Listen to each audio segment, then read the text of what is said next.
And we are live. Welcome back to the Mecca of Banter podcast. Here where we chat footy with a little bit of banter every single week. You can count on that. I am this week's host, Henry Wind. You can find me on Twitter at Henry Wind. And I'll say it. It's a great week to be a Manchester United fan. You know, just another day, just another week. It's a big week to be a Manchester United fan. We got a good cast today. We got the boys. Jake Wind. Can't imagine you're doing too well as a Chelsea fan, but welcome to the pod. How you doing? Yeah, another sad week to be a Chelsea fan. The future's looking dim. The present is dim. Yeah, that's all I got to say about it. Yeah, man. I mean, wowza.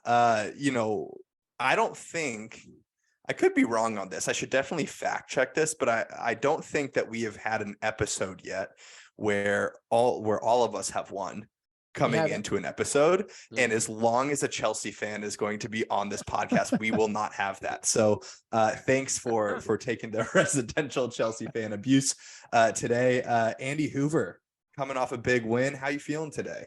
It's another day on the roller coaster, brother. We're doing well. Everything's and fine and grand in this camp today. That is so. A happy Hoove is a great Hoove to have on a podcast. Happy to be back. Happy to be here with the boys. Welcome, my United brother, Connor Sindobri. How we doing? As Hen said, another great week to be a United fan. Honestly, it's great to see you all. Super excited for this week and super excited to dive into it. I don't think I've been as excited for a week as a United fan in like a decade. So happy to dive into it, fellas. Happy to be here. Can't wait to hear your thoughts. The man, the myth, the legend, the teacher, the gaffer, Ryan Butchart, Bucci Man, coming off 3 points. How are you feeling? Dude, look at this smile. You see this? Look at my wife. I'm buzzing, dude. Finally freaking won a game, happy to be back with the fellas. I know I missed last week, but great win for Liverpool this weekend. We're the only team to have beaten Newcastle in the entirety of England twice. We have beaten them, so it's a good week. You get a trophy for that? I'm sorry? So you claiming a trophy for that or what, bro? No, I'm just throwing, Hey man, Tottenham fan here. Sometimes you have to claim what you can get. I know, that's a big stat. That's a big stat. So put it in the rafters. Put it in the rafters. Well, welcome to the podcast, fellas. We have a great episode ahead. We're going to get into our weekly recap as we do every week, where we look backwards on our team's performance over the weekend or midweek. And then we're going to get into the Champions League as we have that this week. We're going to dive into the 4 games that we have, as well as the big showdown on Thursday with Manchester United and Barcelona. And finally, we will end our episode with our weekly fact or cap by Butch. So we're going to dive right in, fellas. Weekly recap. We're going to start off on the first game on Saturday, Arsenal-Villa. Arsenal, I want to say scraped by with a 4-2 win. And if you didn't watch the game, you would probably look at that scoreline and say 4-2 is like not exactly a scoreline that you would say scraped, but I'm going to say they scraped by with a 4-2 win. I know that we got up early to watch it. So what do you guys think on this one? Interesting game. Very interesting game. I was kind of blown away that Villa came out so hot. Villa just came out flying. Arsenal did a good job of getting back into the game. Saka's goal was really well taken.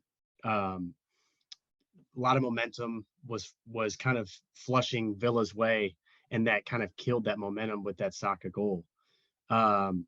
Jorginho, bro, this dude, man. Dude, I was so mad. Man. I was so angry. I feel like we gotta mention it. Like, this dude hits an absolute nuke, top corner, H Gouda, where the spiders are spinning webs, and it comes back down and it hits Emi Martinez straight in the dome piece. Like, dude, you can't make this up. Like, Jorginho, like, I will say, like, his goal to go up 3-2, he hit that extremely well. Like, he hit it so sweet. It was an absolute nuke. Like, it was really well struck. I was not expecting him to hit that. He's a pass first player. We all know that. He's not a shoot first kind of guy. But wow, I mean, pretty crazy game in my eyes. Would have been nice to have that the last year and a half. Just throwing it in there. Just anything like that. Yeah, Jorginho has to leave Chelsea to score a goal, because no one there can. But weird game though. I think and Butch, you're a huge fan of Unai Emery. You like the way that he sets up his teams. You think he's a great coach, and not saying that I don't. I think that he has consistently had United's number over the last couple of years watching him. But like you said, they came out ready to play. Arsenal has been notorious this year for scoring early and scoring often, and they didn't set the tone for this game at all. Lucas isn't here this week, obviously, but I think if he were here, he would tell you that it was a really gutsy win by Arsenal to come back, being down twice, and to come back and win it is a pretty big deal. How about Zinchenko's goal? Zinchenko's goal from the top of the box was nasty. It was awesome. And first ever Premier League goal. Yeah, and I think It's it was the crazy first to time think about too. Yeah, I think the last time he scored was something like 2017 or 2016 or something like that. I heard it on a podcast today, just like some crazy stat. But I don't know. This Arsenal team is not convincing me, and I don't want to say that just to talk shit without Winks here. But the last couple of weeks, they just haven't been it. I think this is one of those where if you look at Arsenal's last 4 fixtures, losing to City, losing to Everton, tying Brentford, losing to City, they've been sort of spiraling to where this is one of those games where no matter how you do it, find a way to win. The performance doesn't matter. Doesn't matter if it's pretty, doesn't matter how you score. If you find a way to get 3 points, you right the ship, and it's a momentum game. And I've heard so many Arsenal fans, even reading Elliot's tweets, talking about how the game itself didn't matter. All that matters at the end of the day is 3 points, 4-2, 3-2, 2-1, however you win, the win is all that matters. And the thing we're not talking about is the fact that they won that game early in the morning. City is seeing that score winning that game, whether City players will admit it or not, they're checking their phones. They're looking to see the Arsenal score. And it adds that extra pressure going into a Forest game that we saw, not necessarily that it got to them, but it definitely affected them a little bit, to where the performance from Arsenal, not great. And they are spiraling a little bit, but at the end of the day, all that matters is 3 points. However they got them, the 3 points keeps them top of the table with the game in hand. So obviously the Arsenal fans won't be happy with how they played, the fact they had to come back twice. I think at the end of the day, if I was an Arsenal fan, all that matters to me is seeing the 3 get added on to our total points. And that's, kind of the baseline. Yeah. Yeah, I think that's accurate. Be curious how they fare this upcoming weekend. They have Leicester, who obviously weren't a huge test for United, but were a huge test for Tottenham. And Tottenham's not a bad team. Yeah. So we'll see what version of Leicester comes out. But I think if they want to keep the momentum rolling, they got to show up this weekend. Moving right along to Chelsea, Southampton. James. Yo. Okay. James, happy to have you here, man. But happy to have you. Super glad. I want to set the stage.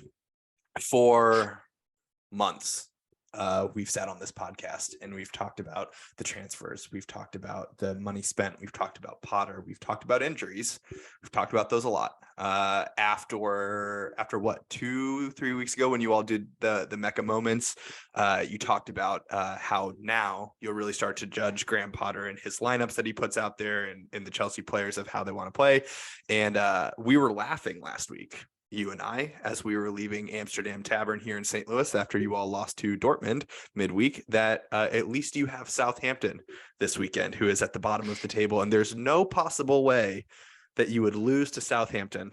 And what do you do this weekend? Lose to Southampton 1-0. James Wind, welcome to the pod. Give us your thoughts. Yeah, let the record show I did not say that. By the way, that there's no way that we're going to lose, because I have no faith in anything anymore. The big thing for me, when you look at the last 4 games, if you look on FOTMob or any statistical site, Chelsea wins every single stat.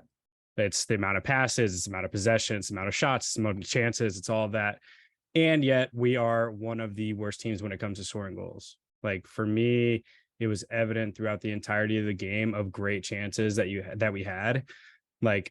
As weird as it sounds, Raheem Sterling was awesome. Was a great player when he got on the field. But again, he's not the guy that you look at to score goals. We just don't have that guy. I was really happy, whenever starting lineups came out, to not see Kai on the field. I really thought that. I'm hoping what it does, it kicks him in the ass a little bit and says it's time to move. I will say Fofana was a little disappointing, but the big thing that I liked from him was the willingness to shoot like from anywhere. I think he had 3 or 4 attempts from all kinds of crazy spots. And the thing for me is it's always like pass first on our team and just have somebody just shoot the fucking ball just at some point. But yeah, super disappointing. I'm sad. I'm in a bad spot. Your background photo, I think, speaks for it all. Like it's a Yeah. picture of Graham Pooter looking at the ground, wondering how he got in the press box in the first place. I think. Yeah. We've been so high on Enzo too, and for him to just get walked like that. Oh, I know, poor guy. Yeah. Man. Yeah. And Yeah. that's not his job. There's a whole bunch of things you can throw out there, but he got walked. Yeah, against Dortmund, that was not a good look.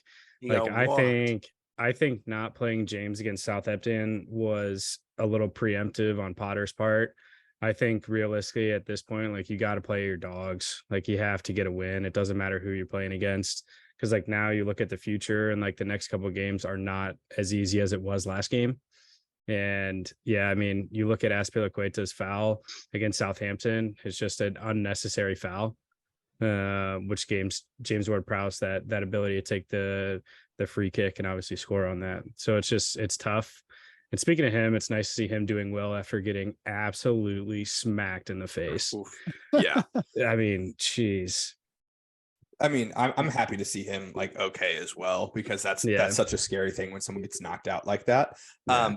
But Jake, I don't know if you saw it, but I mean, it was blowing up all over social media. Azpilicueta is down, knocked out, getting treated by the medical staff, and you have João Felix and Mudryk at the top of the box playing pass with each other, just like bouncing around. Like it's such a weird dynamic to watch as a fan, and as a, even as a not fan of Chelsea, I'm out here being like, I hope Azpilicueta is okay, and I like love United until I die. To have those guys on the field seemingly not give a fuck, it just feels like it's reflective of the larger issue going on at Chelsea. For me, I have no problem with them like passing and staying warm, whatever you want to call it, but don't do it like 15 away from the guy. Like 15 feet, you're literally could hit it. It's like so weird. It's just too close. I think there's a larger issue going with lack of cohesion with the group. I think there's definitely certain pockets of guys that are working well. But I think everybody's just so frustrated at this point. I think you just got to do everything you can to at least scrape some points out. Obviously, dropping points to Southampton is definitely going to be what I hope to be the down part of the season. I mean, we're 11 points away from relegation. I don't think we'll get to that point, but at this rate, it's fucking scary. Like, dude, that's insane. That's like crazy points, man. Jake, where are you on the Potter train?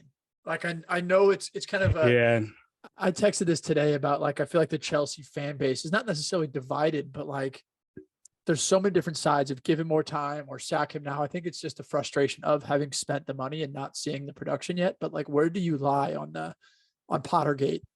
Yeah, I mean, I think whenever he came in, obviously when you have a new manager that, like, quite frankly, I didn't know as much about as some of the other managers that have came into some of these other teams. Like, I came into it with an open book. I kind of liked his temperament off the start, especially when you had somebody like Tuchel, who was so influential to what that team thought and their brand and all of that.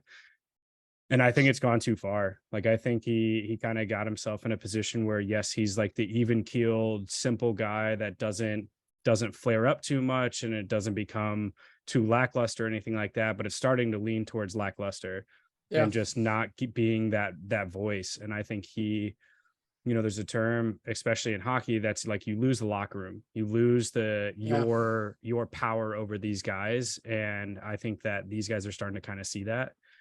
Like, you do have guys that are incredible players. I'm not going to say, world-class players by any means, because none of them are fucking showing it. But I mean, at the same time, like, you have guys who have won Champions Leagues, who have done stuff, who are very influential to how any team in the Premier League could play whenever they're in the right system and doing the right thing. Yeah. So I think for me, like, I'm out on him personally, and I'm kind of willing to put that on record. Like, I think it's going to take a lot for me to say that now I start to agree with him. And I think it has to be a change in his temperament, because even last game, you have to be irate. I think you see the bigger managers oftentimes, like, Arteta, sometimes you get on him for how he is on the sidelines, but oftentimes he's a direct reflection of how his team plays. Conte's the same way. Jurgen Klopp's the same way. Ten Hag is the same way. Where oftentimes, like, the team is sort of a reflection of how their manager approaches the game and their temperament as well. And I think you're sort of seeing the reflection of Chelsea in Potter's temperament and how, not just on the sidelines, but like you can kind of tell that like when they even go down, he doesn't have that, all right, let's go, guys, or he's pissed off. He's kind of just there, the same temperament the entire time. And I think it reflects in the way that like the Chelsea players are acting right now, at least a little bit. That's that's how I see it. And I think part of it too is you're letting guys kind of get off easy. Like Mason and Kai are supposed to be your two offensive leaders coming into the season, and they haven't done anything. And yet they've been able to play the entire season with no repercussion. Like, I think you're kind of seeing a team that's kind of complacent after a Champions League win a couple of years ago. And now you're in a rebuilding period. Like, you sit 10th in the league. Like, why not take this time to really see what works? And I appreciate, especially over the last 4 games, playing 4 extremely different lineups. Like, he's definitely trying things, which I appreciate, but it's making the wrong choices at the right time. Like, especially whenever you have Kovacic come back for his first game, playing Koulibaly and Azpilicueta on his same side instead of keeping Silva or James.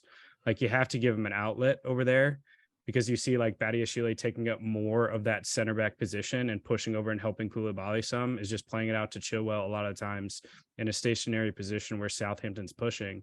Like Henry sent me that link of watching, like solely looking at Badiashile and Chilwell. Yeah, you have nowhere to go. And I think it's a lack of, on Potter's part, saying, okay, we need to change something. And even through half, it was the same thing for another 45 minutes. It's tough to watch. I guess what I'm so confused about is like one of his big, I mean, prior to his Chelsea appointment, we all in this chat were looking at Graham Potter at Brighton and looking at his like tactician side of things. He had the same temperament. It's not like he has a different temperament at Chelsea. It's just he was also proving it on the pitch that like he could just be the tactical genius that he was really showing that he was. I think that video that I sent you about those press triggers, it's so apparent that it's not working. On one hand, you can go the Ralph Rangnick route of Manchester United second semester last year, where you just show over and over that things aren't working and you need new players and you need new this and you need new that, or you have to pivot and change directions. And I guess, as fun as it is to point fingers at Chelsea and to laugh at you all consistently, and I'll keep doing it, but I'm just so surprised that Potter hasn't changed anything about the way that they play at all. Yeah, and I think it's strange to see like Tuchel, who's thought of so defensive heavy, and still allow Chilwell and James to be able to roam the field wherever they want. And it seems like, especially on that left side, like I've gotten on Cucurella a lot over the past year, but once you kind of showed me that video, like Chilwell's making the same plays that Cucurella has been making, like over and over again, of just receiving the ball and not moving. Whereas James can go in free flow and do whatever he does. Granted, he's the player that can do that. I don't know if Chilwell has the ability to go crazy like that. But it's so weird though, because Cucurella came from Brighton. Like he was the star in what he was doing with Potter, and was a specific player that he pulled and was like, all right, this is going to work out great. He's going to be able to play that swinging ball to the left side, but he just hasn't done it. But you're right. Ben Chilwell got shut down too. Yeah. And I think the way that, like, all credit to Southampton, like they pressed extremely well. Like, I think you cut off like a big portion of Chelsea's moving forward, which is through their wingbacks. Like, you shut it down, like requiring for, like, especially like Madueke and Mount and Mudryk to be able to receive balls with players at their back already is probably more often than not their strong suit. And what you really want is for those guys to be able to be in a foot race, especially when you look at Mudryk. Like, yes, he touched the ball a lot more. No, he was not impressive still. But yeah, I think it'll be interesting to see where the next couple of weeks go. Like against Tottenham, I'm not super thrilled to go and play that game right now. I'm sure Hoove is fucking licking his chops, but yeah, we'll see. Nah, you mistake me having confidence in my squad. Chelsea's had Spurs' number for years, but it's at home, so you know. I do have to mention, just because I think it's insane, is that Mason Mount played 64 minutes and completed 8 passes. Yeah. No way. Dude, he was horrible. passes. Yeah, I sent a screenshot in the group chat. 8 passes. Yeah. He had 5.6 on Thought Mom. 5.6 match rate. As a center midfielder? Yeah. He played more as a winger and played like part of it. He played out wide. He also at one point was playing as a striker, which like I don't understand. Like the wingers all flip flop where they play throughout the game, and I don't know if it's Potter telling him that or what, but it is so hard to keep track of where guys are supposed to be. I think that's the point. I'll pull like a few if there is positives. Like I didn't watch the full game, but I went back and watched all the highlights. Like there was chances where Chelsea should have fucking scored 2 or 3 or 4 times. Like the Sterling could have scored 3. The Sterling double chance was like, oh, I was screaming at my TV. It's the same thing against Dortmund too. Like Jake said it early, man. Like you guys win the stat columns. It's just that final ball. Yeah. It's insane. Like when you look at like a team that can handle possession and be able to keep the ball for literally the entirety of the game. Like I'm pretty sure, I think I have it up against West Ham. They had 72% possession. Sheesh. And didn't score a single goal, or they scored 1 goal, which super. You score 1. Oh man, yeah, that was the goal of the month. Yeah, seriously, the singular. It's fucking terrible. This is my favorite tweet I've seen all week. That João Felix is going to win the February goal of the month because it's the only one they've scored. We've had some months like that last year, man. Yeah, and that's what I'm saying. I just got to weather the storm. There's going to be a new magical manager that comes in that's going to turn this team into a top 4 club. Yeah, for now it is brutal. Well, as you alluded to, there's a big one upcoming this weekend, and we're not going to dive into it today because we're going to hit you all with another episode this week where we break down the upcoming weekend games, and we'll certainly talk about the Tottenham-Chelsea game then. But moving on to the next game of the day, which was City Forest, actually. We'll touch on it quickly because it's worth mentioning as they are in the title race, just sometimes it just rolls off the tongue there. But City Forest 1-1 tie. Wild. Late goal too. Late goal. Butch, amazing. Talk us through it.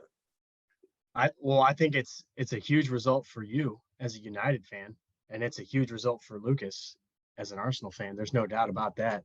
That's the best scenario you guys could have had, is City either losing or drawing away to Forest, who might we say is a bottom 3-4 club in the league, right? Just crazy, man. Like I look at the City and how they're playing, and I'm sitting here going, I'm like, man, like it's not what we're used to the last 5-6 years. You know what I mean? Like so dominant, so fluid. They sell their best defender to Bayern Munich. They're playing Rico Lewis. I know you guys might be high on Rico Lewis. He's 18, bro. You're not going to win the league with an 18-year-old unproven wingback, okay? Why? So, like, I think Dobes sent a text the other day. He was like, God, if only City hadn't sold their best player to Bayern Munich, like, but it's so true. Like, some of the decision making I don't understand. Like, even if Guardiola did get into a training ground rift with him, there's got to be some sort of one-on-one. Can we work this out? Like, you have to know his value, and there's no doubt that Cancelo would be helping them immensely in the title hunt if he was here. So I'm just trying to figure out like why they sold a piece that was a part of them being so fluid. He did so much. I don't understand, bro. Do you think Pep's above doing that though? Like, do you think Pep thinks that he should make that effort himself rather than Pep actually having to go and do it? Well, the thing is we don't know what happened. Yeah. None of us know exactly what was said. None of us know exactly what happened. So if it was really intense and really quote unquote bad on Cancelo's part, then okay, I understand. Like, you want to get the guy out during the window and get the money, whatever. But if it was reconcilable, he's a guy you can't lose. Like, they just don't have the depth at wingback. They don't have the depth like they used to, dude. So like they're get hurt. The one player in this game is not Like I'm looking at these stats right here: 73% possession to 27% possession, 595 passes completed to 164, 5 big chances created to 0, 5 big chances missed, total shots 23-4. Like Holland missed 2 sitters in this game. That like for 60 minutes of this game, City was the City of old without the 3 or 4 goals that would have made this game over. Yeah. And I think we do have to give credit to Forrest. I heard Hoove mention, right, we started talking about this. On the Forrest goal, every single player on their 11 touched the ball. Like I went back and saw beautiful. Like it was a TikTok of like them like knocking off every single player. It went back to front from left to right, swing the ball, and then big Chris Wood wide open at the back post just to tap it. G'day, mate.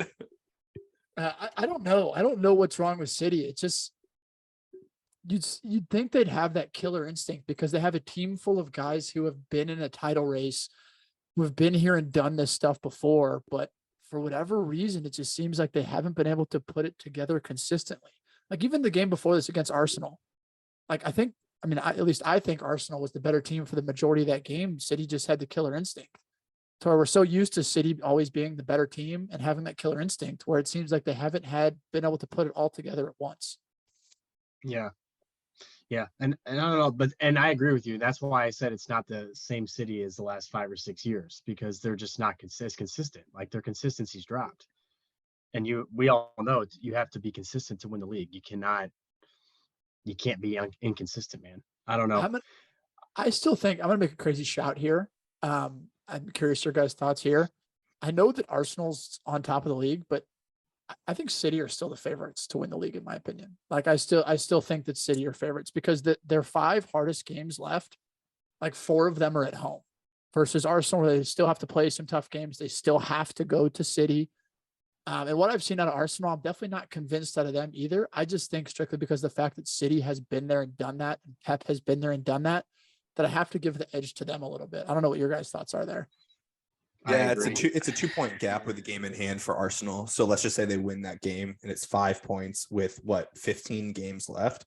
5 points in 15 games. Like that is way smooth sailing. Yeah, it's very clinchable for City.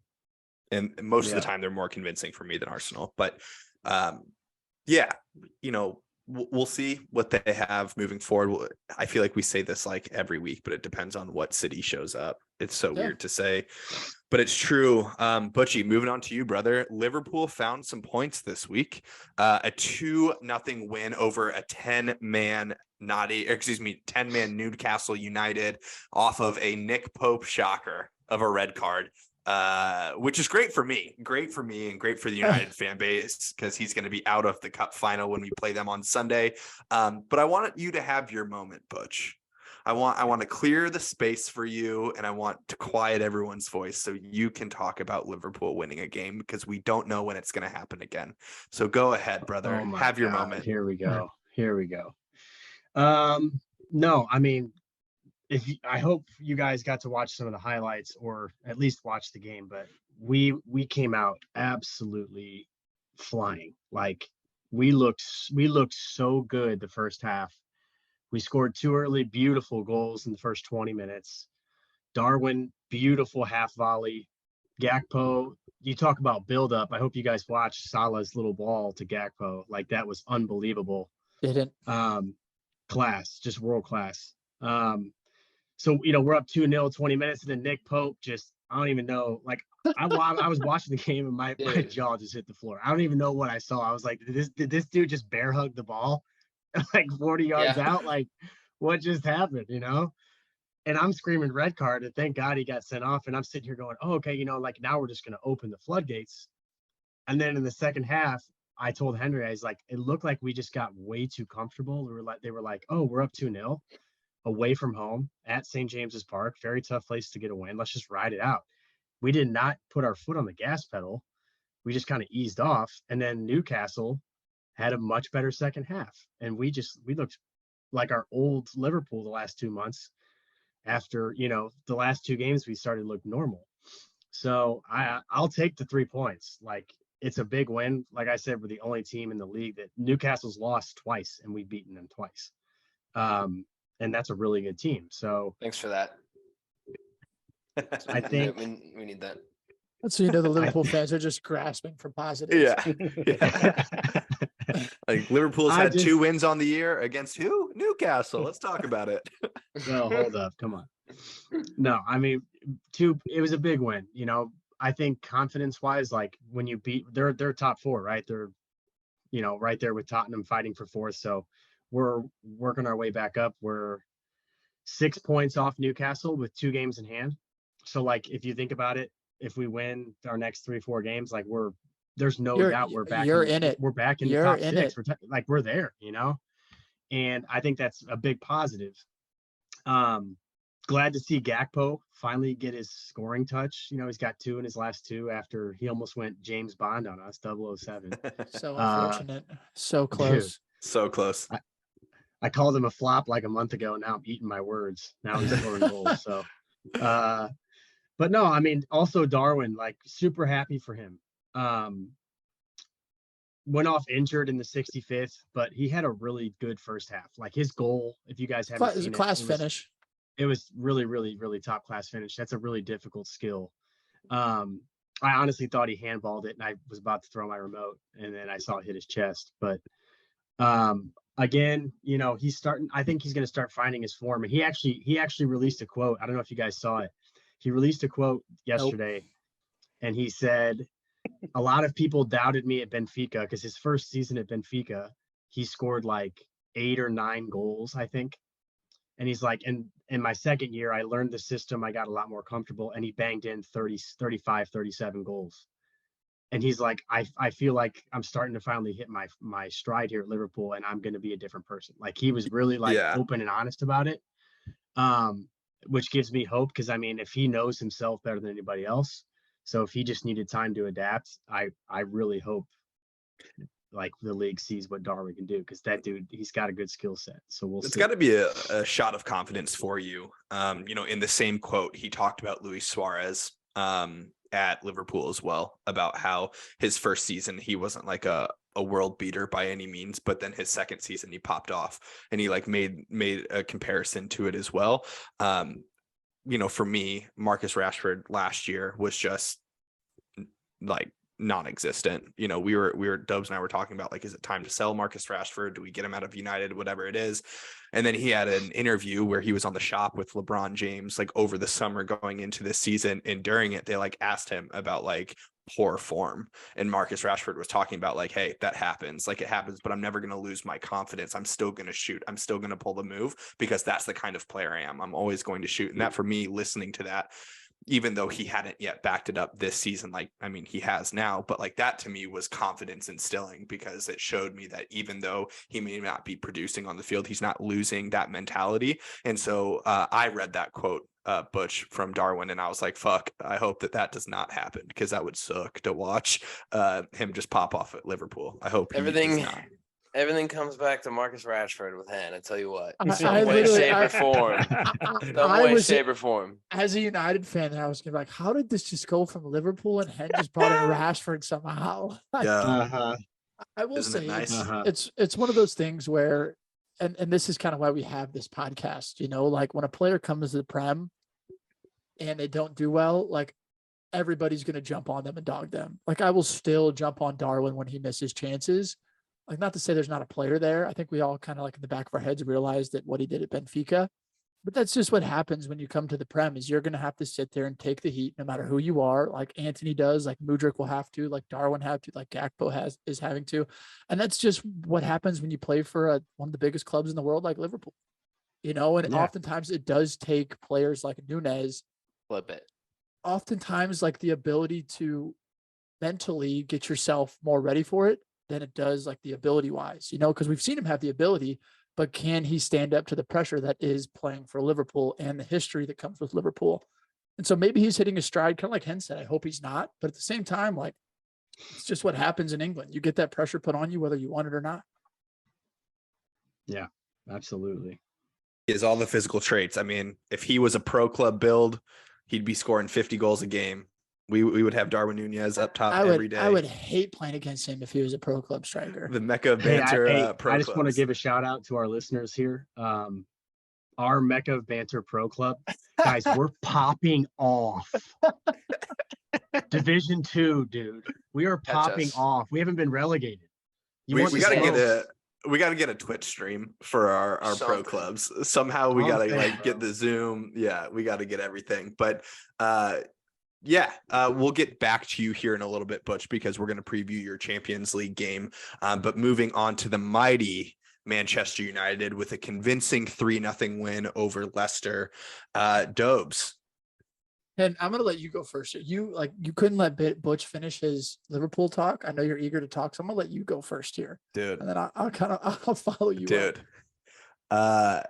We talked earlier about how Graham Potter refused to make any adjustments at halftime, about how he's continuing to not, see anything different in the team. We have now talked, I believe, on the last 3 podcasts about Erik ten Hag and about how he is a master of the mid-game transition and figuring out what isn't working. We did not look great at all in the first half. We looked fine. Obviously we stayed in the game, but it was not convincing whatsoever. I texted Dobes before the game saying that I haven't been more confident going into a Manchester United game this entire season than I was on Sunday going into this one. I just think that our form right now is fantastic. And then that first half, I was thinking I was going to be eating my words, but man, Marcus Rashford take an absolute bow, an unreal goal, 2 of them. He scored in the 25th and the 56th to continue his red hot form. The most informed player in the entire world right now. I'm not going to go fully on the train, but there have been talks about Marcus Rashford Ballon d'Or this year, which is nuts to say. Hey, can I pause for a second? Yeah, it's in Henry and Dobes' chat. Hey, it ain't in my chat. Jake, I'm not on that train. Don't put me in that category. Jake, play a game. Every time Henry says Marcus Rashford, you got to take a shot of that bourbon that's on your desk. It's already empty, bruv. I have to go fill it up. Pour another glass. I'm down. Let's see how You're much toast. Good luck tomorrow. So, I mean, he's on absolute world-class form, but probably something that won't get talked about a ton. But for me, watching set the tone for the entire game was David De Gea making 2 absolute world-class saves in the first half. He gets a lot of flack for his distribution, but man, is he a shot stopper. He has the occasional howler or 2, not as bad as Hugo, but he still has them. But when he is on, he makes some beautiful saves. He also went even with Peter Schmeichel for most shutouts in United history last game with 180, which is an incredible feat. We all know how big of a legend Peter Schmeichel has been. So big shouts to him. But Erik ten Hag is finding ways to make it happen. Weghorst is playing this 10 hybrid striker role that we saw starting last week. We saw it against Barcelona as well, but we saw it again this week. We're just finding ways to get it done. David De Gea is the only reason that you stay in that. I mean, that the game goes the way it goes. I think wholeheartedly one of those goals goes in. They had 3 or 4 really fucking good chances, and one of those goes in. I think you're looking at a total different game. But of course, I think I'll sort of piggyback off of Hen a little bit. I think the other big point I want to make here is I'm obviously ecstatic. We won, big win, 3-0. The other point to make here is that since December 27th, we've been playing every 3.5 days. And so the first half, ugly. And oftentimes you think that in the second half, is where these teams that have so much on their legs, they fall off. And Erik ten Hag at the beginning of the season said he's not a magician. It just turns out that he somehow pulls this out of his ass. Cause the difference I think in United this year is he came in, and this is what you see top managers do. They set the standard, and if you go below the standard, you're just not going to play. And the standard that he set is winning. And if you don't win, you're going to get criticized right after the game by him. You're going to get criticized in training, and then you're not going to play. And so in a game when we didn't have Casemiro, we didn't have Eriksen, we didn't have Antony, we didn't have Martial, we didn't have Varane. There was no moaning, there was no excuses, no whining, just winning. And I think that's the standard that he set. And I'm not going to go all crazy kind of how Hen is, because I know we have a massive week coming up. The only thing I'll say is that for the first time in a while, I've enjoyed watching United. I look forward to watching United every single week. The performances may not be necessarily pretty all the time.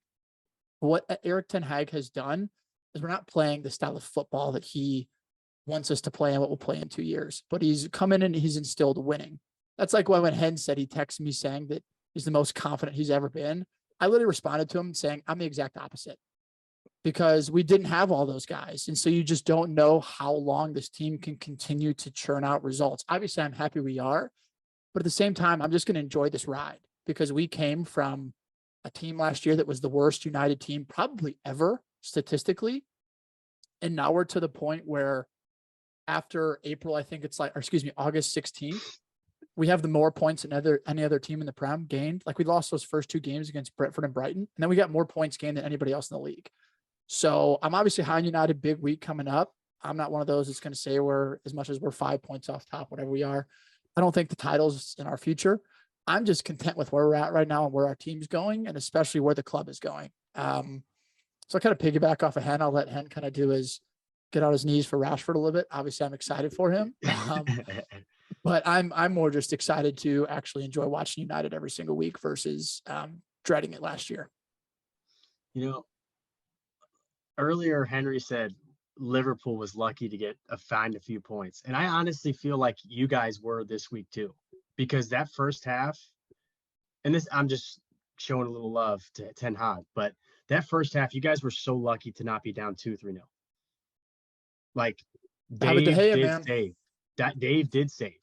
Yeah. So in a sense, like, I feel like you guys did, like Dope said, you guys did squeak out and churn a result that maybe you didn't wholeheartedly deserve. Because, like, I remember I was checking something, like I was watching the game and like maybe 25-minute mark, and I was just curious. So I looked at FOTMob, and Leicester was out shooting United. It was like 7-2 or like 7-3. But like, of those 7, 4 or 5 were like big chances. And I was like, dude, Leicester could be up 2-3-0. Like, holy crap, this is crazy.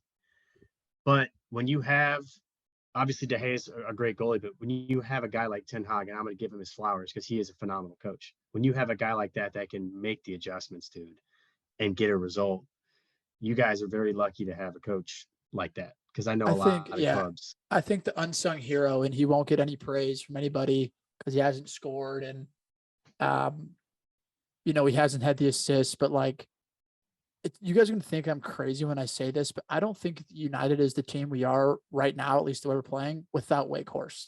Oh, yeah. And I genuinely mean that, because on the stat sheet, he doesn't show up. I'm sitting here looking at most pressure since he's joined. He's 3rd in the league behind Kulusevski and Haaland. And the way that he allows United to play, the difference in what Ten Hag switched, where he put Weghorst up top, is before, with Rashford up top, the 2 center backs for Leicester, they were aware that we wanted to play in behind. And so they played deeper off. So those balls in behind weren't necessarily on. And when Weghorst goes up as the 9 and he checks in more and he's not much of that threat, those 2 center backs step up to pressure him and allows for that Rashford ball in behind and allows for that Sancho run in behind. And so that's that tireless work that Weghorst does, to where people don't notice it because he's not scoring. Yes, he should score. Yes, he's slow as shit. Yes, he's 6'6". But at the same time, like, just the movement that he makes allows for Rashford and for us to get in behind that just goes unnoticed.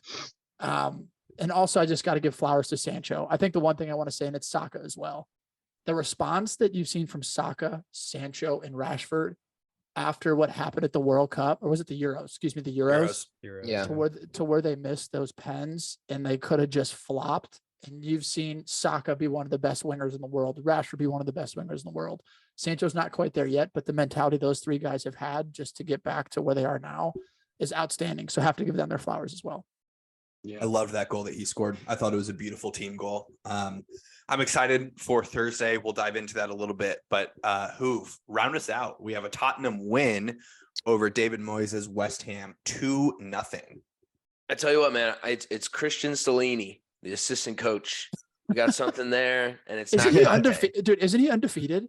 He's him. I want to. Yeah, actually, the 2 games they lost were when Conte was back. So I think he's undefeated, bro. Himmy Stellini. Dude, Himmy Stellini. I think there's ridiculous cohesion in the team, which is cool to see, because they want to win, which is nice. There's not any sort of, not to pick fun of Chelsea, but there's not that sort of attitude and down, body language on the field. It's never been like that. So that's fun to see. And a win, this was a good win. Anytime Conte's not there, but seriously, dude, Stellini made some changes. Stellini pulled in subs. He had Ben Davies and Emerson Royale looking like, some of the best wingbacks in the world. The goal from Højbjerg to Ben Davies to that pass Emerson from Højbjerg Royale was unreal. was insane. And that guy, that's in his locker. But the entire game, the front three couldn't get at anything. So Richarlison started, which I was excited about, over Sonny. And I don't think he had a poor game, but the front three just couldn't get anything going. So I think second half, the two wing backs in the build-up to the goal were 10 yards-ish inside of the actual wing players in Richarlison and Kulusevski. He was telling them to make those runs because there was nothing getting the ball to the front three, which is kind of, on a low block style team like West Ham, you're going to have a lot of the ball regardless, even when you're the counter-attacking team too. So that was fun. He made a sub. He subbed out Richie in the 67th or something, which is 8 minutes earlier than Antonio Conte would have done it. And then, seeing Sonny score goals is good for the universe. It's good for the world. The guy's just the best. Harry Kane consistently reminds us of just his all around quality. He's like literally mugging off Agbana, who's one of the biggest, toughest dudes in the league. And he just shrugged him off. No problem. Found the second ball, easy one touch to Sonny. And he finished it with confidence, which is not something that we've seen all year. So, a lot of positives. No one likes to get too high on the Spurs side of things because, it's the hope that kills you. That's where you get crushed. But you take the points as you get them. It was a good comprehensive win. West Ham had a few chances, but Spurs really could have had 3, maybe 4. It was a Conte masterclass, and he just wasn't on the side of the field. So the tactics are there. The team can do what is needed done. It's just whether or not they actually do it. Very Spursy of you, you haven't even mentioned that you guys just like creeped your way into the top 4. like here you guys are sitting in 4th. I know that Newcastle has a game in hand, but that is like you're still in the top 4, bro.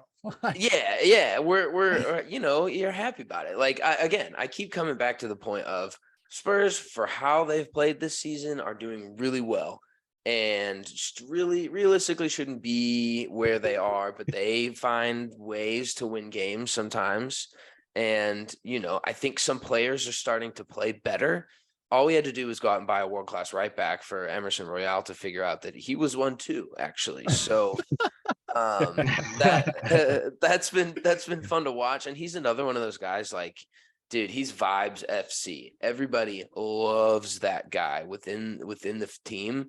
It's just so aggravating watching him week in and week out underperform. But then when he plays a game like that, he's the man of the match. Yeah. Like he and Ben Davies are 2 of the best players in the game, which is psychotic to say. And he scored that goal, man, and they mobbed him. They love the guy. So it's fun seeing a team have fun, and I think they need to keep that to stay in top 4. But yeah, top four is massive.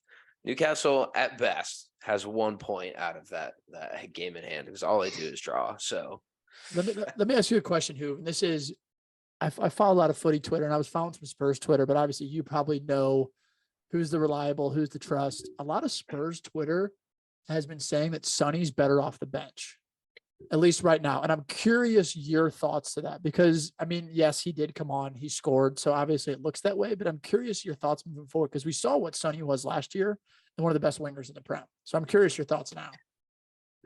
I think it's, obviously form-based. I think when Sonny's playing the way that he played last season, you just don't drop him. There's just no reason for him to come off the bench. In a game like this, he's a completely different player than Richarlison and a completely different player than anyone else who's on the field anyway. He is so much more direct, fast, in behind, quick feet, 1-2s, in and out. Whereas Kulusevski likes to get the ball, dribble, build up the play, let people track in, find a cross, find a back post shot. Remember, Charleston's a 9. I think it's easy to say that because some of his best performances have been off the bench. But even the game against Portsmouth in the FA Cup, they didn't play Harry Kane. They kind of let Sonny do whatever he wanted. He ran all over that team. Yeah. You forget that he does that for South Korea and is basically just find the guy, he'll make things happen. So it's weird because, maybe you sub him in again. Like the issue is not whether or not he's off the bench, because I think you need squad rotation as with anything. Sometimes, dude, you just can't play that many games in a row. And he and Harry Kane have played every single game in a row. So that's always a factor. He's just so different that it's hard not to play him. But when he's not playing well, try something, do something else. And then you've got 30 minutes of an absolutely electrifying winger to come in and make game run it, tired ass wing backs. Yep. 100%. Yeah. Well, I am curious with that loss for West Ham about how much time David Moyes has left. I feel like we've been talking about it for like 2 months now that he might be on the hot seat, but we'll see if he makes it. Looking forward to our episode coming up later this week where we dive into this weekend's games, but that concludes our weekly recap. And moving on to Champions League, we have 4 games coming to you this week. Starting off with Tuesday, we have Frankfurt out of Germany, who's currently sitting 6th in the Bundesliga. Which, side note, the Bundesliga is electric right now. If you don't watch it, watch it. If you don't watch it, fun. Turn it on in the weekend and watch it. So fun.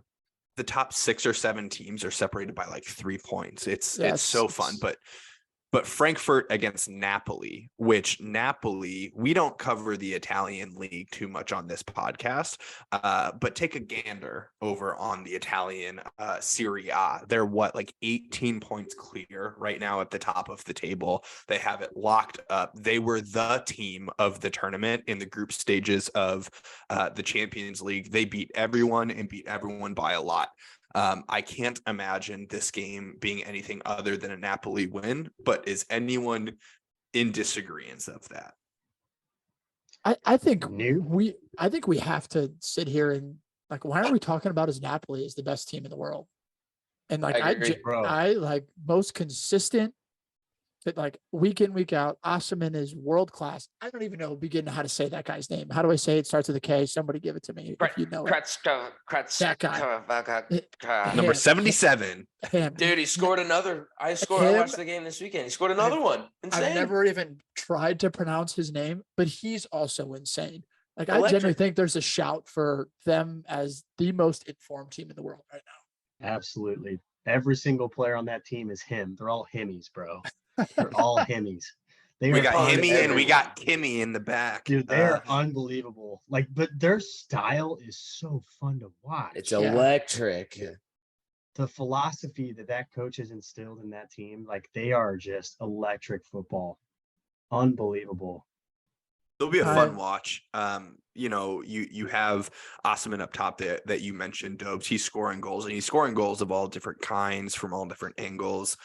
He scored one last weekend from literally 0 angle, basically on the goal line, on the right touch line with his right foot. Just ridiculous. But it'll be a fun one. That one. Frankfurt, obviously they won the Europa League last year. They have a couple of guys on their teams. To me, other than Paxton Aronson, I wouldn't say that they have a superstar, but we have little 19-year-old Paxton Aronson to rep the Americans. They have fantastic great kits. Yeah. Amazing kits. You might find one. You might find one at the Nike outlet in Chesterfield. You never know. Mario Götze scored 1 big goal in his career, so that's a guy on Frankfurt that we know of. So we'll see that one. It will be an electric game, but probably not the most electric game on Tuesday, as we have Real Madrid against Liverpool, which this year may look like the matchup of the Champions League so far, but both teams, I will say, have been underperforming this year. Underwhelming, really, I feel like is the better word. Underperforming for sure to what we'd expect, but underwhelming when I watch them. So, Mr. Butchart, predictions for this? This is hard to predict, man, because you guys know of all the history between these two clubs. Like, I wish Real Ramos Madrid was playing. I mean, dude, like there's so much bad blood and history over the last 5 years with all the Champions League finals that we played in against each other. You know, it's hard to predict, man. Sick. I played in one against you too, bitch.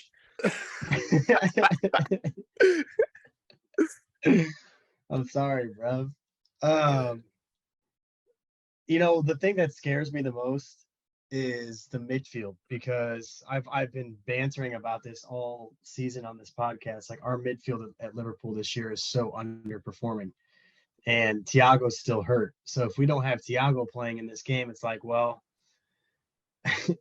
how are we gonna stop the rhythm of Modric, all these guys in there, like Valverde, like these guys that are just ballers, just world-class ballers? How are we gonna stop the Tchouameni, bro? I was gonna say the Camavinga. benefit for you, Butch, is Cruz and Tchouameni are both out.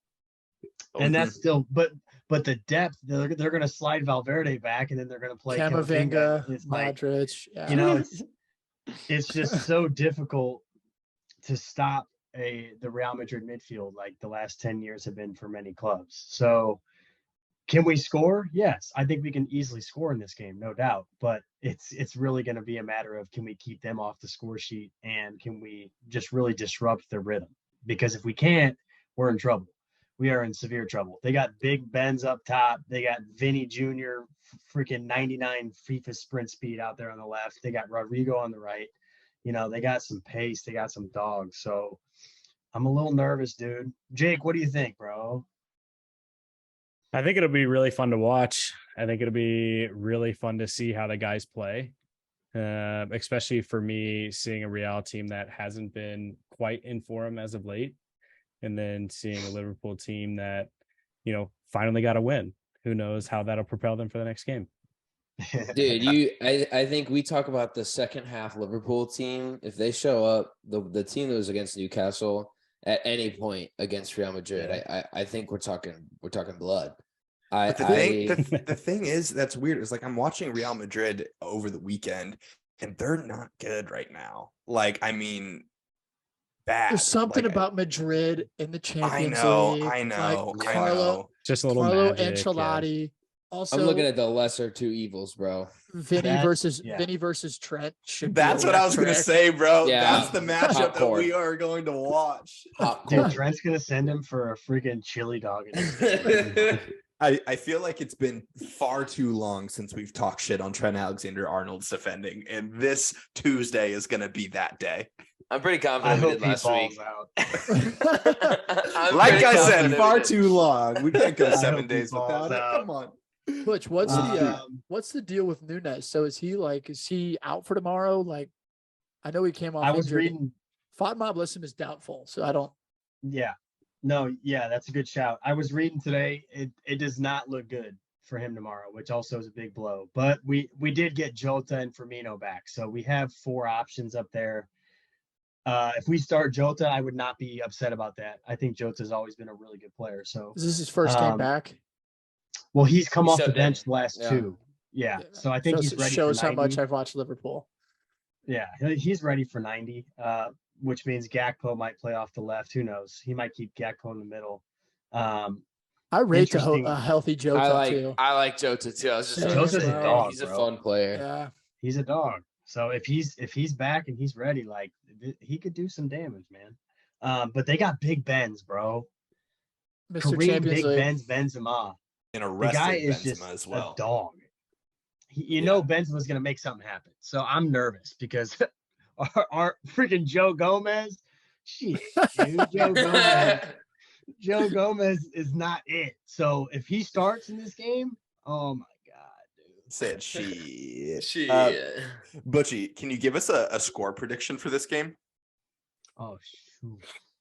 You guys it's at Anfield, right? Yeah, this is a Yes, huge one. correct.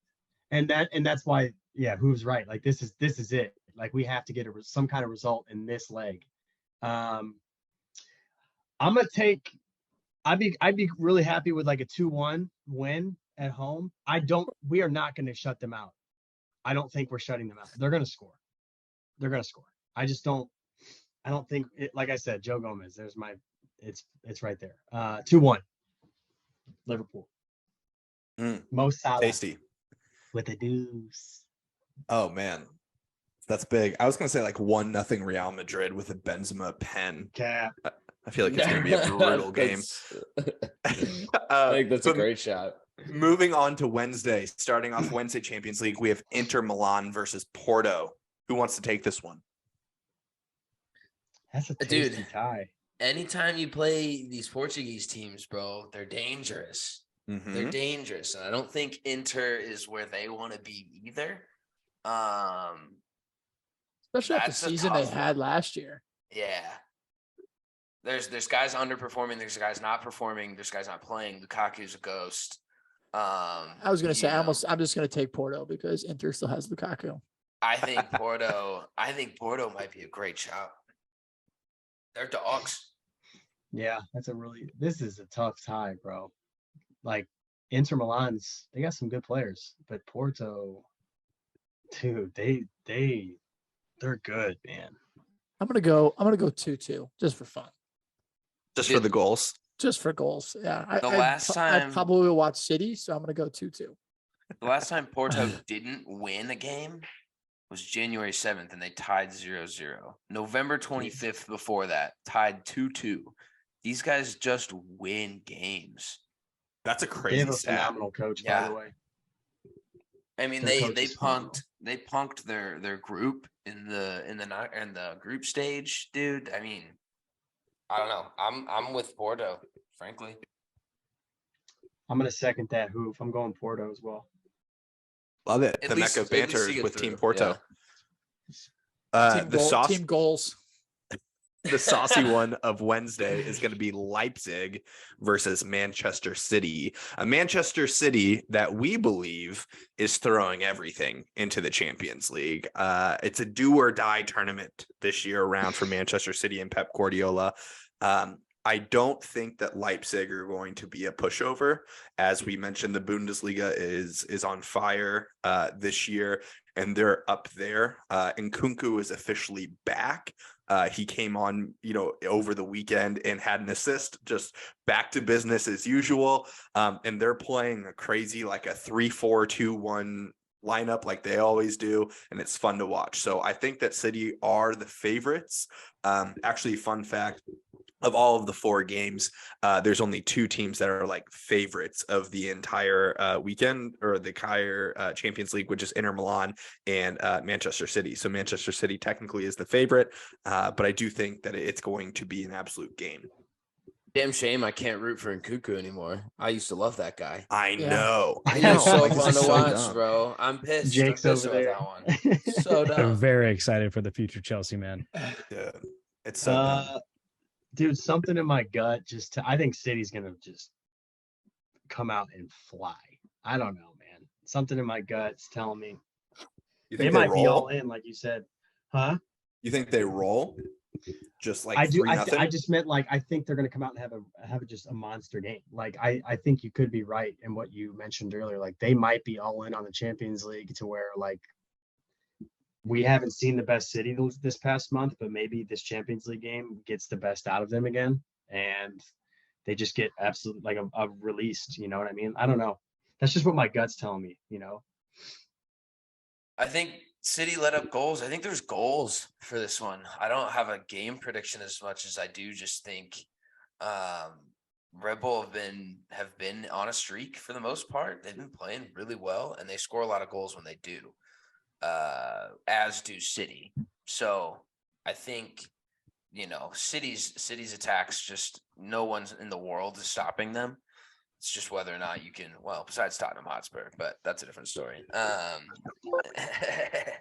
I think there's goals. What I like about Leipzig, obviously, is Nkunku. I love him up top, but I think they're dangerous on set pieces. Dominic Szoboszlai is unreal from a dead ball. He's kind of like he's up there with James Ward-Prowse technically when it comes to statistical conversion of a dead ball. He's up there, and Manchester City don't defend them very well. They're also really quick on counters, which Manchester City do not defend very well. And then Nkunku just is special. He pops up anywhere around the field and makes things happen. But what I specifically like about Leipzig is their midfield. Again, I'm going to press the button. The game is typically won and lost in the midfield, and Leipzig's is really strong. Again, with that system that they play, like that 3-4-2-1 or 3-4-1-2, whatever it may be.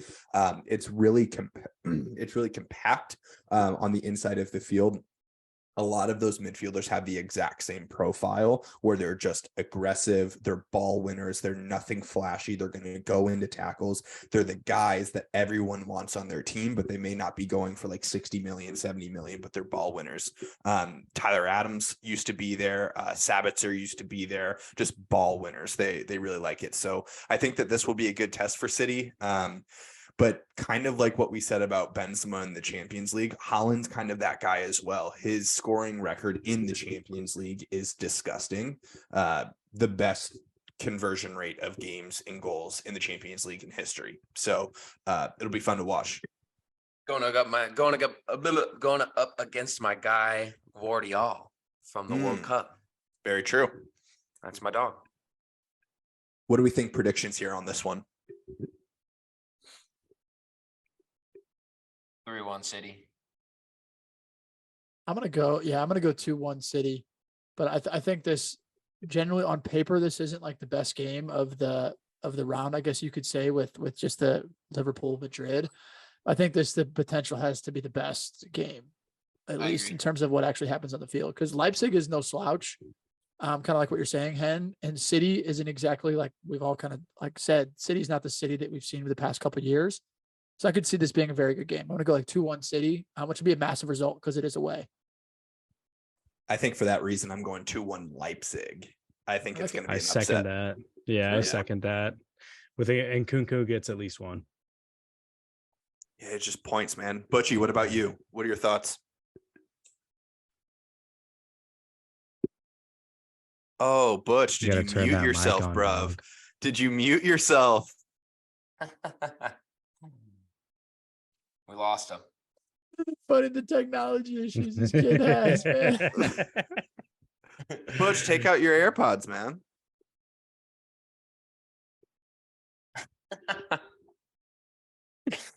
Oh, Lord. Well, so you know, if there's Spanish people on the field, then they're going to be bad. Well, you know, Butch, maybe leave and rejoin the party here. I don't know, but you know, I will say that after what is this, episode 19 or 20? I don't remember, something like that. This is the first time that we've had a muting issue on the podcast. Think about how many work calls we're on Zoom or Teams or whatever it is where you have to tell people to unmute themselves. This is the first time. This is groundbreaking stuff for the Mecca podcast. Finally, we have the Europa League second leg between Manchester United and Barcelona. Last week, it was a 2-2 game at the Camp Nou. Pretty controversial. Could have been some major calls on both sides, potential sending off for Koundé that didn't get called, and a potential handball inside of the box later for Fred that also didn't get called. Pretty chaotic, if you ask me. For me, this is going to be a big statement for Manchester United and Ten Hag. Barcelona, this will be interesting to note. Barcelona will be without Gavi due to suspension, Pedri due to injury, Dembele to injury, and potentially no Busquets to injury, because Busquets is just now coming back into the lineup. He was an unused sub over the weekend. Dobes, what are your thoughts on this second leg? First off, I think you can kind of describe where United is at based off the fact we went to the Camp Nou, we tied 2-2, and it felt like, to most people in the fan base, it felt like a loss. And I think that's just states where we are as a club right now. I also think I'm just super impressed because if you look at like Barcelona this season, They've only conceded 7 goals in 22 games, which is the fewest allowed in La Liga history. Barcelona has 59 points from 22 games, which is the most in their club history. And we can go back and just sort of list all of these unbelievable Barcelona teams that there've been. They're unbeaten in 13 games. It's the second longest streak in Europe's top 5 leagues. And we went into Camp Nou and could have scored 5. And I think that Barca, it may speak a little bit to La Liga and the difference in levels from the Prem to La Liga, but I don't think that Barcelona was expecting that performance out of United at all. I don't think they expected us to come into the game, take the game to them. I think they probably expected us to sit in, hit on the counter, where for a lot of that game, we were on the front foot. And I think that speaks to a lot of our experience. Like I read a stat today where Casemiro and Varane have played more in more El Clasicos than anybody on the Barcelona team combined, which I just thinks to the experience that comes with playing in these games.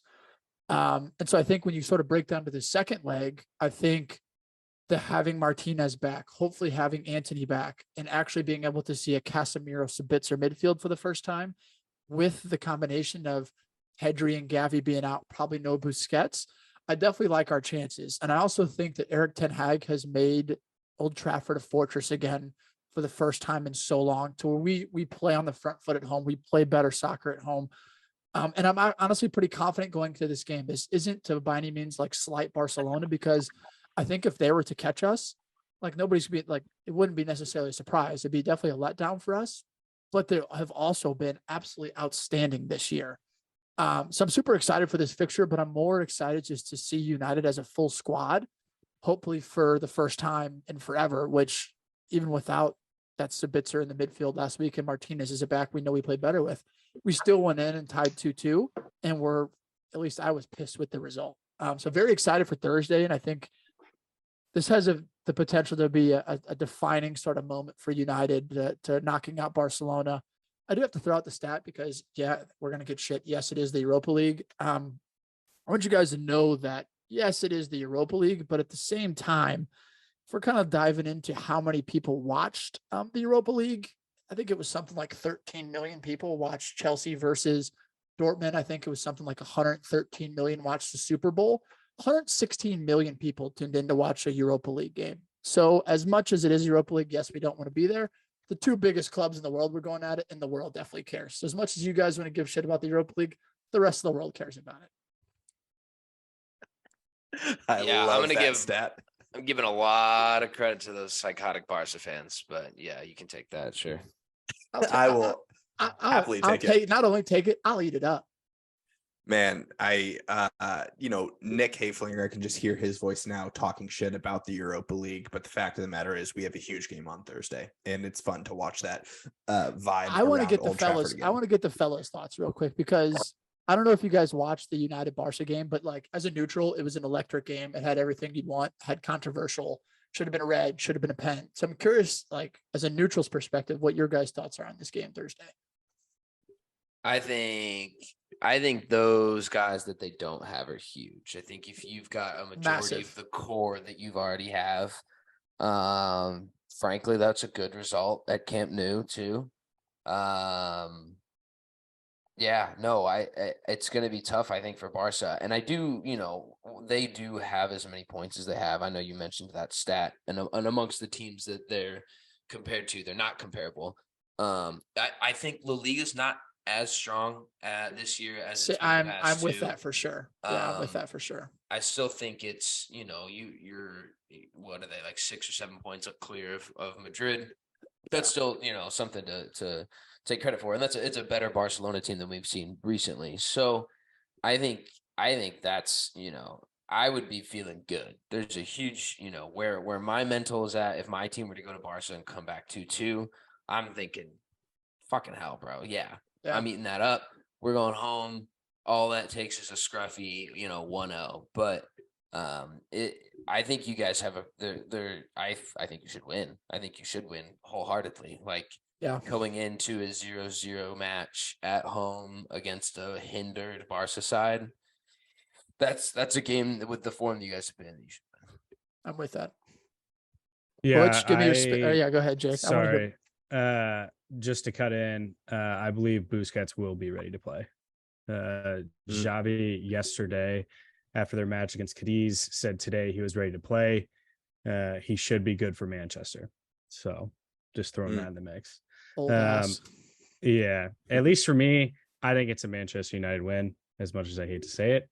Yes. I love that noise. I love it. I just think having. Why do you think I asked the question? Yeah, I think having your boys out of the midfield for Barcelona is tough, man. Like those are guys you rely on heavily. I think it's gonna be close. I don't think it's gonna be an absolute sweepstakes out there, but I think it's gonna be a fun game to watch. I think United get the win. The resident Barcelona fan here, Ryan Butchart. Butchie, we can't hear you, bro. Butchie is just gonna die. I think it might be your AirPods, bro. I think it's your AirPods. It's gotta be your AirPods, dude. Because I could hear noise on your desk whenever your AirPods weren't in. I can hear you. For those that are listening, Ryan is our resident grandpa. So when it comes to technology, so this man not being able to work his AirPods. No, Butch. Nothing. Yeah. if you're listening, go check out the YouTube to see Butch get mad. Well, I think it's also going to be a Manchester United win, and I don't need to tell you that. But I think being at Old Trafford, being in that fortress, like Dobe said, I just can't see anything other than a win. And it sets up a huge week. Dobes, you alluded to it earlier, but we have Barcelona on Thursday. We have the Cup final on Sunday. It's going to be a big week for Manchester United. I can't even imagine the momentum that we take into the weekend if we win this game. It's intriguing just thinking about lineups, like because everybody wants to participate. Everyone wants to participate in this game Thursday, but everybody also wants to play in the final. So I think we do see guys like Martial try to come back this week, Anthony try to come back this week, just to potentially be like in contention to at least play Sunday. But I think that we've seen it all year from Ten Hag. We're rolling the dogs every single game that we can because we have to. The most important game is the next game. So where, yes, the final's important, but at the same time, I think this Barcelona game is equally important, if not more important, in my opinion. Word. Well, it looks like Butch is about. Oh yeah, Butch, are you back? Just trying to Butch? connect. Oh. Let's talk. We got you, bro. I don't know if he has us. Oh man, Butch. I can't hear anything, bro. Yeah. Oh, we can hear you. I can't hear a single word that anybody's saying right now. But I'm going. Give my thoughts on Barca United. Shit. This pains me. I hate United, dude, but I think they're gonna go through. I think the injury list, it's too big a key players for me, and I just genuinely feel like Pedri and Gavi, they facilitate so much and they create so much. The only way I think Barcelona can go through is if Lewandowski has a huge game. Like he's got to be a poacher in the box. He's got to create. He's got to drop back and link up. He's got to be just like an all around. He's got to have like a Benzema performance for me. We'll see what he does, but freaking Ten Hag, man. I think United's going through. Well, can you not? That's hear all us? I got. I don't think he can hear us, bro. Well, that is unfortunate. We're gonna work through the technical difficulties with Butch, so hopefully he can rejoin for the Factor Cap. But we'll see. As we said, it's going to be a big week for Champions League, Europa League. Hopefully, we'll get to you guys later this week with a second episode to preview the upcoming weekend. But if we can get Butch back, we are going to do the Fact or Cap. Our weekly favorite part of the podcast is Butch's Factor Cap, brought to you this week by technical difficulties. If you are in the year 2023 and figuring out how to use Zoom, this one is for you. So, Coach Butchart, Factor Cap. So, fellas, sorry for the audio. You guys know me in technology, man. My Factor Cap is actually, I've been thinking about it for a few days because, I've been watching the recent results. Henry's about to literally like be the happiest guy on planet Earth because it's Marcus Rashford base. So Jake, get your bourbon ready. Dobbs has got his face in the mic. So I want you guys to be honest with me, okay? We are, as you guys know, the Ballon d'Or is now club scene based. It is not calendar year based. So that means August to May, they pick like a Ballon d'Or top 3, whatever, or a short list, and they pick their 3. So will Marcus Rashford make the podium? I'm not saying he's going to win, but will he make the podium? Fact or cap? Like, you just remember, like, he's got to make the top 3 to make the podium. Like, I'm not saying he's going to win it. I'm still going to go cap. I love the guy. He's the most informed striker in the world. I do think in order to make the podium, you need to be playing in the Champions League and not the Europa League. That's where I think it matters. I also think that we would need to win more trophies than just one, which it's possible, but I think like the Carabao Cup and top 4 is still my goal for the season. So I typically you see the person that is, or the people that are in that, like Jorginho, for example, was close. And that was because they won the Champions League, because he was the most important player, or not most important, but a big important player on the Champions League winning squad, as well as Italy, who won the Euros. And so I think that's the reason. I just don't think United has the legs to win more competitions that he would need in order for him to be in that conversation. I do think he still continues to score at the rate that he's scoring, but I don't think that necessarily automatically puts him in the top 3 voting. I think he gets there one day. I think maybe next year, if he continues this and we're in the Champions League, then it becomes a real shout. But I just think this year I don't think we're in the right competitions for that to happen. I'm with you. I think that's a great shout about the Champions League too, because you look at the guys that's where it matters. Yeah, I mean, we can count however many goals Mbappe and Messi and Neymar have in France, but all that anyone's taking a look at is how they're performing outside of France. And, all they have to do is back up their domestic league with an insane European performance, and they're already on that podium. So I think that's a really good shout. There's a list of 5 to 10 guys probably that are getting that opportunity. Not that Marcus doesn't, that it's not deserved. It's he doesn't have the opportunity to show that he is that guy yet, but he's playing well. Dude, I so badly want to say fact, obviously, because he's my guy. And what's interesting is I think the Champions League is the main deterrent in this, but I think about who would be on that podium.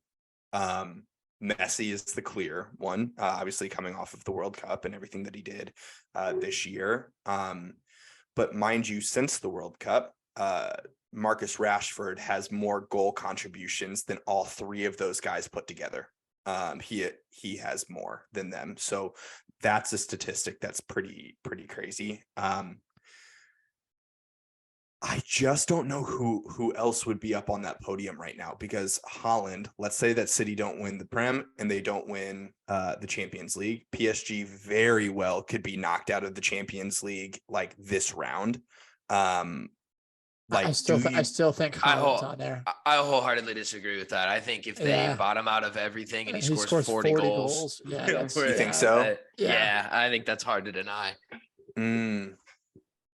Yeah, I guess the podium isn't necessarily winning. That's true. Yeah, I'm gonna go cap as well, and I really want to say fact. It'll just be cool for what it's worth if we get to May and he puts in another 10, he puts in another 12 goals. It'll be a pretty cool performance. But I'm gonna go cap as well, just because I think it's too high right now. Yeah, I think at least for me, it's a cap. I think some of the other guys, and it's not because of what Marcus Rashford's doing, because he's been incredible, especially the second half of the year. I just think it's what some of these other guys have done. I think it's not his play, but more importantly, like what these other guys have done, especially with World Cup play and some other stuff surrounding it. I think that's a big part of it, at least for me. Butch? honestly, like the one thing I want to say about this, like I think we all know Messi's going to win because of what he achieved at the World Cup. And I think that like solidified everything for me. Like, I think Messi is an obvious winner.